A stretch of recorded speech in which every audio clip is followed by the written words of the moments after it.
Ibu dan saudara serta anak-anak yang dikasihi oleh Tuhan Yesus, selamat pagi, selamat berjumpa kembali dalam program Repa Renungan Pagi GKJ Minomartani.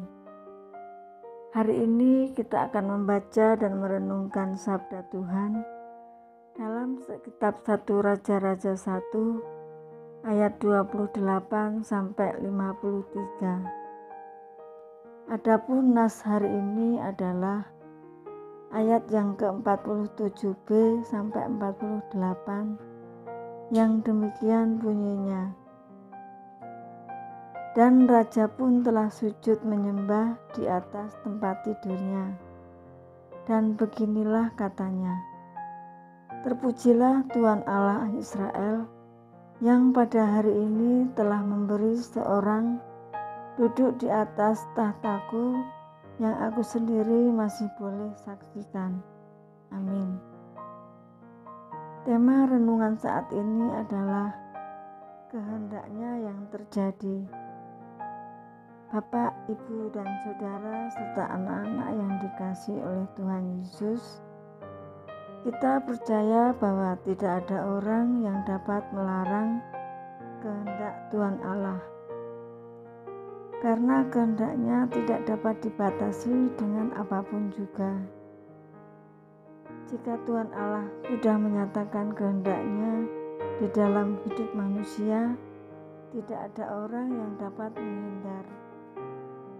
Hal itu senada dengan apa yang diceritakan dalam bacaan kita hari ini. Dalam kitab 1 Raja-Raja 1 ayat 28 sampai 48 menceritakan bagaimana Raja Salomo diurapi menjadi raja untuk menggantikan ayahnya yaitu Daud. Sebelum Salomo diurapi sebagai raja, ada proses yang harus dilewati. Hal itu dapat kita lihat di perikop sebelumnya. Proses yang harus dilewati pun cukup panjang, yang di dalamnya ada pergumulan yang cukup rumit bagi Daud untuk menentukan pilihannya. Dari situ kita dapat melihat bahwa sekalipun harus melalui proses yang panjang dan tidak mudah, namun kita dapat menemukan bahwa Tuhan Allah selalu menuntun hidup Daud sebagai raja. Oleh karena itu, Daud dapat menentukan pilihannya dengan tepat untuk menggantikan dirinya sebagai raja. Kisah ini mengingatkan kita bahwa ada campur tangan Tuhan Allah dalam hidup umat-Nya. Kita pun juga diajak untuk tidak memaksa Tuhan agar mewujudkan semua rencana kita. Mengapa? Karena rancangan kita seringkali tidak selaras dengan rancangan Tuhan. Kita dapat saja memiliki banyak rancangan dan harapan, tetapi Tuhan memiliki rancangan yang lebih tepat buat kita. Oleh karena itu, kiranya kita tidak mudah kecewa dan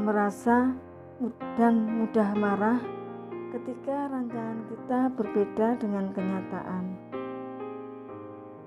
Kita perlu ingat dan percaya bahwa rancangan Tuhan yang terjadi atas kita dibarengi dengan berkat-berkat yang akan membuat kita dapat menjalani kehendak-Nya. Karena itu, kita dapat menemukan kebaikan-kebaikan dari Tuhan di balik setiap hal yang terjadi di dalam hidup kita. Amin. Marilah kita berdoa.